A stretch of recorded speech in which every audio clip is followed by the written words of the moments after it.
पर्यन्तं वंदे गुरु परंपरां।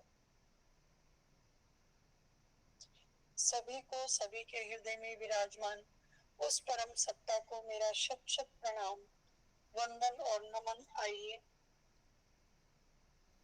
कथा में प्रवेश करें। यज्ञे तपसि दाने च स्थितिः सदिति चोच्यते, कर्म चैव तदर्थीयं सदित्येवाभिधीयते। कि यज्ञ, दान और तप में जो स्थिति है वह भी सत यही कही जाती है। जो हमने कल पढ़ा था कि किस तरह से तत्व है वही सत्य भी है, क्योंकि उस तत्व में ही सत्य है। उस तत्व से सत्य कहीं अलग नहीं है। इसलिए ओम तत् सत ये ब्रह्म का ही रूप है, ब्रह्म है। अभी तक हम हमेशा ब्रह्म को न इति ऐसा नहीं, ऐसा नहीं, ऐसा नहीं के तरह से जानते थे। यहाँ पर ब्रह्म का स्वरूप बताया है, ओम तत् सत, कि वो ओम है, वो तत्व है, वो सत्य है, जिसको हम सच्चिदानंद घन भी कहते हैं। वो सत्य है, वो चित्त है, वो आनंद है। आनंद भी कैसा? घन आनंद है, अधिक वहां केवल आनंद है। और उस आनंद को अगर तुम एक्सप्लेन करना चाहो तो ये सोचो, घने कोहरे के अंदर आप खड़े हो जाओ तो चारों तरफ क्या है? मात्र कोहरा। और उस कोहरे को अगर आप आनंद का नाम दो तो फिर आप कह सकते हो कि प्रभु आनंद ही है, कि चारों तरफ मात्र आनंद है। आनंद भी घनीभूत है, उस घनीभूत की कोई सीमा नहीं है। जैसे घने कोहरे के अंदर अगर आप खड़े हो जाओ तो आपको अपने चारों तरफ ऊपर नीचे दाएं बाएं आगे पीछे मात्र कोहरा ही दिखाई देता है। और अगर वो कोहरे को आप आनंद कहो, अगर आनंद कोहरे की शक्ल में आएगा तो कैसा होगा? वो वैसा ही होगा। तो घनीभूत आनंद, घनीभूत से अर्थ है आपके और उस आनंद के बीच में कोई अन्य नहीं। जैसे कोहरे और आपके बीच में कुछ और नहीं होता, वैसा ही आनंद, सच्चिदानंद। और जो हमारा भागवत है वो शुरू होता है सच्चिदानंद रूपाय हरये परमात्मने। वो सच्चित आनंद है, सत सात्विक प्रवृत्ति वाला। सत प्रत्येक सात्विक अध्याय 1 अध्याय 2 से अब तक जितना भी आपने सात्विक सुना है वो सच है। त्रिकालात्मक सच है, त्रिगुणात्मक सच है, हर परिस्थिति में सच है। देश काल परिस्थिति कहीं सापेक्षता नहीं है, वो है, सत्य है, बस। उसके अतिरिक्त उसमें किसी क्वालिफायर की, किसी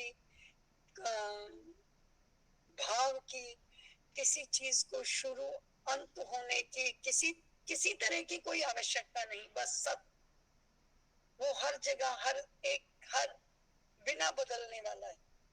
उसमें कोई विकार नहीं है, वो जैसा है वैसा ही है।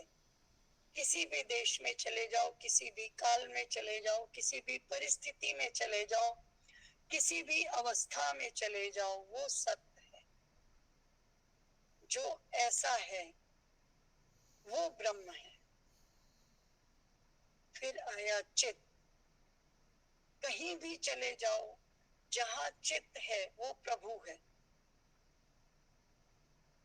तो सत, चित्त और आनंद, ये 3 प्रभु के लक्षण है। प्रभु कौन है?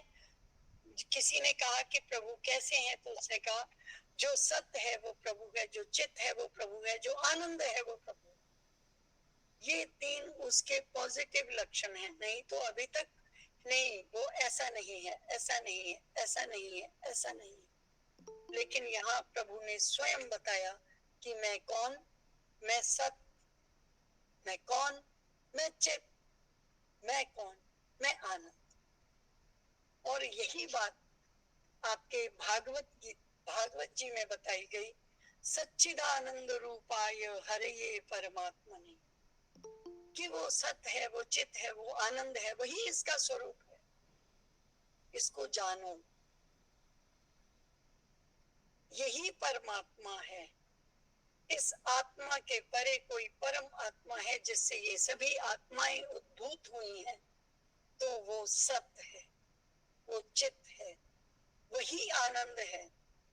और वो खाली आनंद नहीं, घनीभूत है, यानी उसके आगे पीछे ऊपर नीचे दाएं बाएं कुछ अन्य नहीं।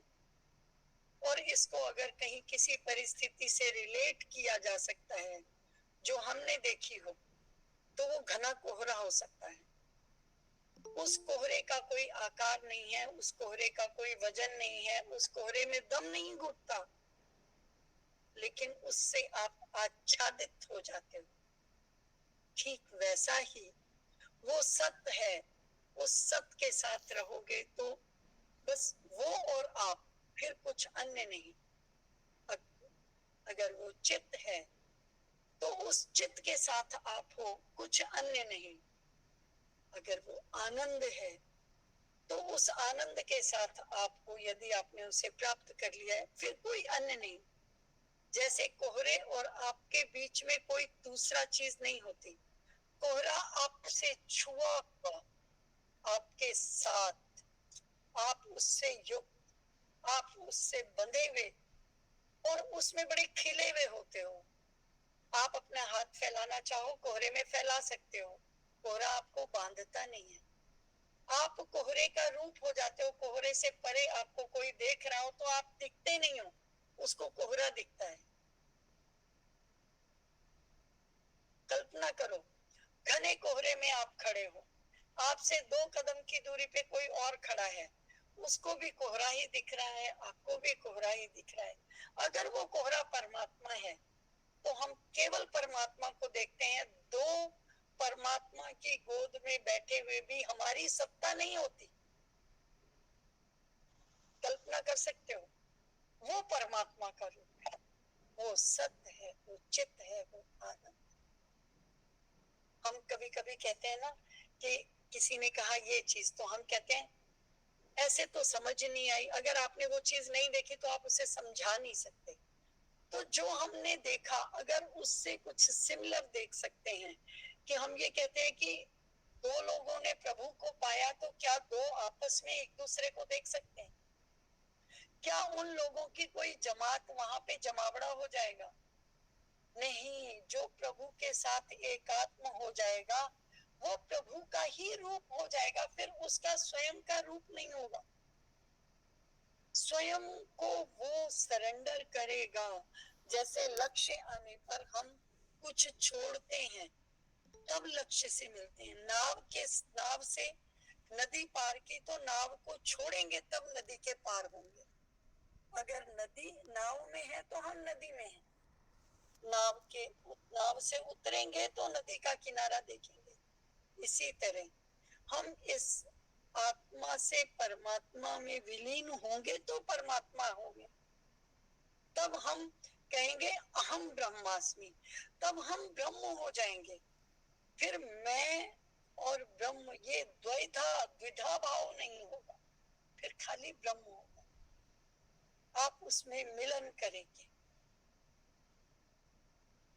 तो वो एकाकार तादात्म्य, वो स्थिति जब आएगी तो उसको परमात्मा का मिलन कहा जाएगा। और जो परमात्मा में मिल जाएगा वो फिर परमात्मा का गुण गाने स्वसत्ता में नहीं आएगा, वो उस सत्ता में तदात्म हो जाएगा, उसका वही तदाकार हो जाएगा। वो स्वयं प्रकाश हो जाएगा। फिर वो जैसे 2 प्रकाश आपस में अलग अलग नहीं किए जा सकते, उस प्रकार ये प्रकाश उस प्रकाश में मिलकर उस प्रकार, जैसे समुद्र नदी के पानी में एक गिलास पानी मिला दिया जाए तो दो पानी अलग नहीं हो सकते। मैं कहूं कि आप एक गिलास पानी नदी में डाल दो, आपने डाल दिया, और फिर मैं कहूं कि आप अपना पानी निकाल लो, संभव है? उसी तरह जो उससे मिल जाएगा वो तद्रूप हो जाएगा, तदाकार हो जाएगा, तदगुण संपन्न हो जाएगा। फिर आपके गुण, आपका आकार, आपका प्रकाश, आपकी सत्ता नहीं। जब तक आपकी सत्ता है तब तक आप साधनों के साथ, जब साधन विहीन हो जाओगे और उसकी गोद में आ जाओगे तो वही बन जाओगे। फिर हम अलग नहीं, फिर वो स्थिति आएगी अहम ब्रह्मास्मि। ब्रह्म में ब्रह्म विलीन होगा तो ब्रह्म ही बचेगा। जीरो में किसी भी जीरो को मिला दो तो दो जीरो नहीं कहते आप, 0 + 0 = 0। क्यों भाई दो जीरो क्यों नहीं कहते? क्योंकि जीरो में जीरो मिलकर जीरो ही होता है। इसी तरह ब्रह्म में ये परम ब्रह्म मिलकर ब्रह्म हो जाएगा, फिर ब्रह्म से अलग कुछ नहीं। तो कहते हैं कि इस तरह जो कर्म पूर्वक, निश्चय पूर्वक जो कर्म परमात्मा के लिए किया जाता है वही सत्य है, और जो सत्य है वो ब्रह्म। तो अश्रद्धया हुतं दत्तं तपस्तप्तं कृतं च यत् असदित्युच्यते पार्थ न च तत्प्रेत्य नो वीर। अब प्रभु बता रहे हैं कि बिना श्रद्धा के किया हुआ, जब आपका वहां मन से आपका श्रद्धा नहीं है, ऐसा जो हवन है, और बिना श्रद्धा के दिया हुआ दान, अगर आपका मन नहीं है, दातव्यमिति जहां नहीं है, मुझे देना चाहिए, यदि वो श्रद्धा नहीं है तो ऐसा दिया हुआ दान, और बिना तपा हुआ तप, अगर आपने बिना इच्छा के, बिना उस श्रद्धा के किया हुआ तप है, तो ऐसा जो तप है, ऐसा जो किया हुआ शुभ कर्म है, वह ना तो इस लोक में लाभदायक है न परलोक में लाभदायक है। वो कहीं भी लाभकारी नहीं है, वो वेस्ट है। जबरदस्ती किया हुआ तप, दान, धर्म, कर्म, कुछ भी करना व्यर्थ है। तो श्रद्धा होनी बहुत आवश्यक है। यदि श्रद्धा नहीं है तो फिर वही होगा कि कोई चंदा मांगने आया और आपने उसे कहा क्या कर रहे हो? बोले जी अनाथ आश्रम बनाने। तो उसने कहा मेरे बच्चे ले जाओ, 2 बच्चों से अनाथ आश्रम शुरू करो, फिर हम देखते हैं। फिर ये दान है क्या? ये तो दान नहीं, ये तो किसी की श्रद्धा का मजाक बनाने की बात है। अगर वो वास्तव में श्रद्धा के साथ आपको कुछ कह रहा है तो ये उस श्रद्धा का मजाक है।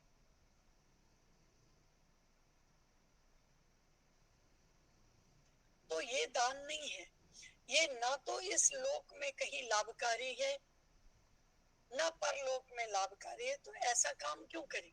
मत करो, जबरदस्ती से कुछ नहीं। अगर आपकी श्रद्धा है तब आप ये करो। और इस अध्याय का नाम भी है श्रद्धा त्रय विभाग योग नाम। 3 तरह की श्रद्धा प्रभु ने शुरू में, जो पहला श्लोक है, जब अर्जुन ने पूछा है कि श्रद्धा कैसी होती है, तो प्रभु ने क्या कहा था? त्रिविधा भवति श्रद्धा देहिनाम सा स्वभावतः, कि 3 तरह की श्रद्धा होती है इस देह में स्वभाव से ही। उन 3 तरह की श्रद्धा में जो सात्विक श्रद्धा है, उससे जो किया गया काम है वो इस लोक में और परलोक दोनों में ही लाभकारी है। और जो उसके बिना है वो ना यहाँ लाभकारी है ना आगे जाकर लाभकारी है। दोनों ही लोकों में वो श्रद्धा किसी काम की नहीं। तो 3 तरह की श्रद्धा बताई गई। कैसी कैसी? सात्विकी, राजसी, तामसी चे। सात्विकी श्रद्धा, राजसी श्रद्धा और तामसी श्रद्धा, ये तीन श्रद्धाएं प्रभु ने बताई। और इन तीन श्रद्धाओं का जो फल है वो अंतिम श्लोक में बताया कि अश्रद्धया, बिना श्रद्धा के, हुतन दत्तन, दिया हुआ दान, तपस, किया हुआ तप, जो भी है वो असत इति उच्यते, वो सत्य ही नहीं है, वो असत कहा गया है। और न च तत्प्रेत्य नो ही, ना इस लोक में ना ही गए हुए लोक में वो कल्याणकारी, सब व्यर्थ है, सब दिखावा है। अपने अहंकार को पोषित करने के लिए किया हुआ कुछ भी कार्य वो किसी भी समय पे लाभदायक नहीं है, वो उस समय आपने उसका फल ले लिया। आप इसको यूं भी समझ सकते हो कि जो इस तरह का किया हुआ दान तप क्रिया है वो मात्र उसी समय के लिए है, तात्कालिक है। जैसे आपको प्यास लगी, पानी पी लिया, प्यास बुझ गई, बात खत्म। आपने मान सम्मान के लिए कुछ जमाया, आपको मान सम्मान मिल गया, किस्सा खत्म। इससे ज्यादा वो लाइफ लॉन्ग एवर लास्टिंग नहीं है। उसका तात्कालिक एक परिणाम था, आपको वहीं का वहीं मिला, लोगों ने आपकी जय जयकार की, किस्सा खत्म। लेकिन अगर आपको इहलोक और परलोक को सुधारना है तो आपको श्रद्धा पूर्वक जो बन पड़े वो करो। और उसमें भी प्रभु ने बताया कि पत्रम पुष्पम फलम तो यो में भक्त्या प्रयच्छति, भक्ति से पत्र पुष्प और फल भी अगर कोई मुझे देता है, और उसमें भी उन्होंने कुछ बहुवचन नहीं लिखा, पत्रम एक पत्ता, एक तुलसी दल बहुत है, सिर्फ एक, लेकिन श्रद्धा से चढ़ाया हुआ एक तुलसी का पत्ता जरूरत से ज्यादा है। और वो भी नहीं हो तो मानसिक पूजा करिए, मन से करिए। आप ऐसे आंखें बंद करो, बोलो प्रभु ये सोचो मेरे हाथ में एक पत्ता है, वो मैं आपको चढ़ा रहा हूं, चढ़ गया, लेकिन श्रद्धा से। अश्रद्धा से किया हुआ 1 करोड़ का दान भी मायना नहीं रखता, श्रद्धा पूर्वक मन से बनाया हुआ एक पत्ता भी दान का बहुत बढ़िया है। श्रद्धा बहुत मायना रखती है, श्रद्धा बहुत कीमती है, उसके पीछे श्रद्धा होनी चाहिए। अगर श्रद्धा है तो वो इस लोक में भी लाभकारी है, परलोक में भी लाभकारी है। अगर श्रद्धा नहीं है तो किसी भी लोक में लाभकारी नहीं है। और इसी के लिए कहा गया असदित उच्यते पार्क, और जो अश्रद्धा से किया गया है उसे असत कहा गया है। यानी अब सत ब्रह्म के पास हुआ, असत उससे पीछे हुआ। जैसे हम कहते हैं ना 36 के आंकड़े में गए, तो ये 36 का आंकड़ा है, सत ब्रह्म के पास है। आप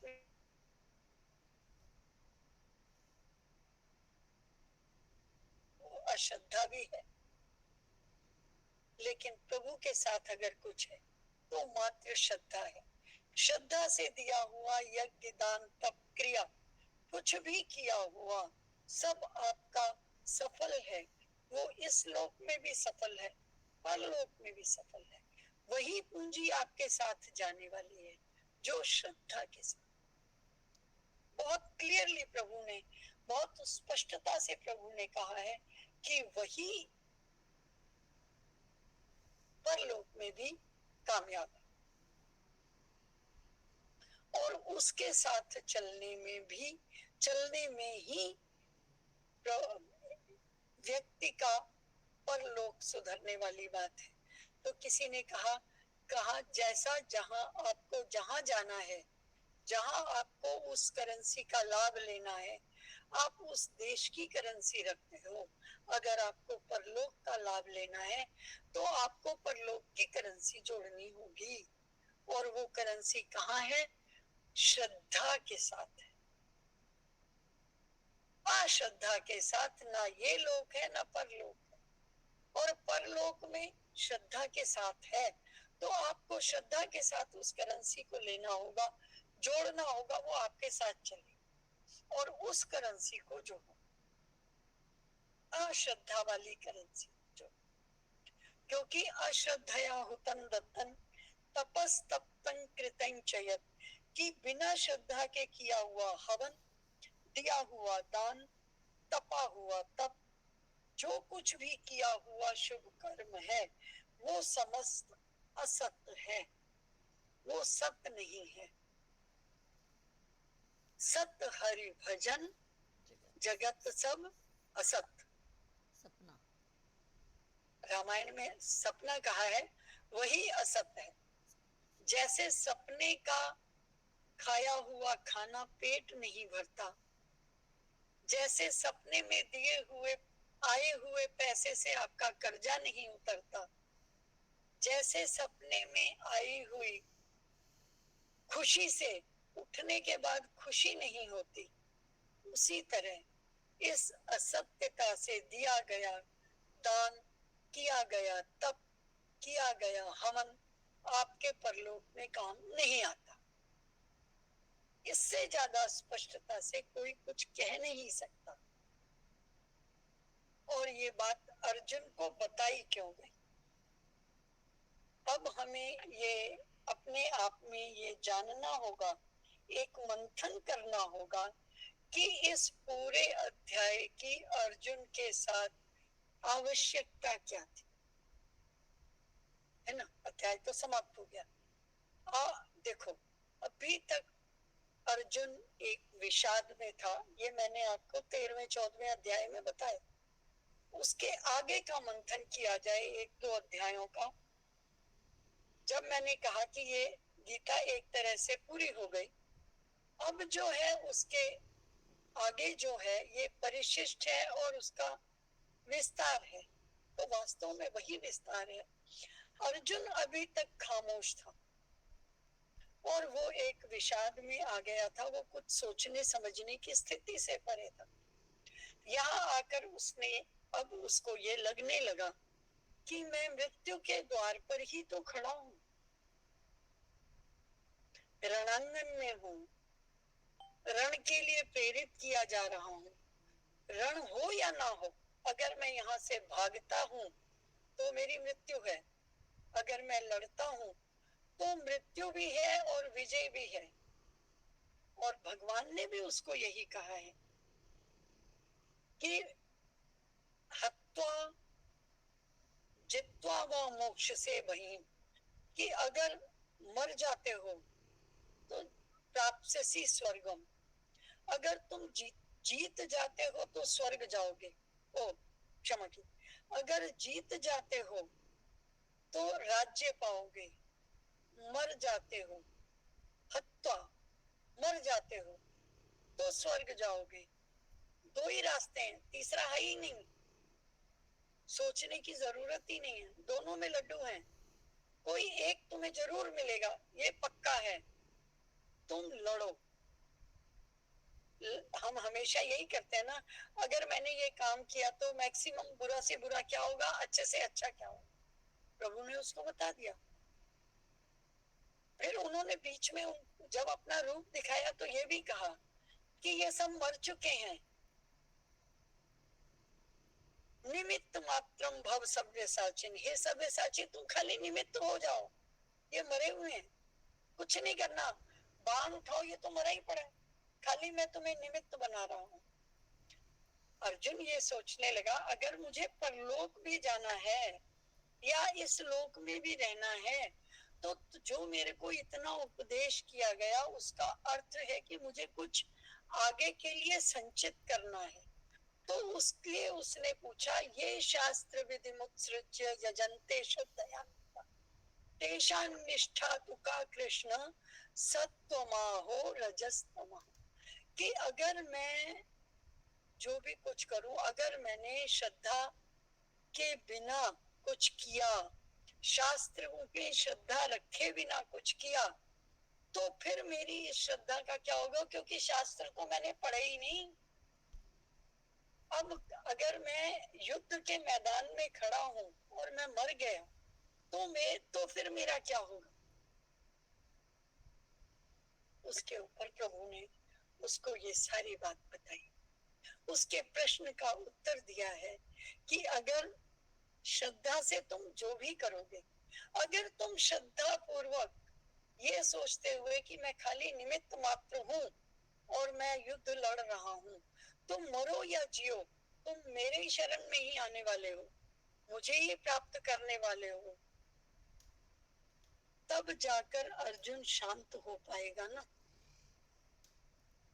उस व्यक्ति की स्थिति क्या होगी, जिस, अगर आपको याद हो तो आया था ना कि अंतिम क्षण में भी यदि प्रभु का ध्यान हो जाए, अंतिम क्षण में भी यदि प्रभु याद आ जाए, प्रभु की कल्पना आ जाए, प्रभु का नाम आ जाए, तो मुक्ति है।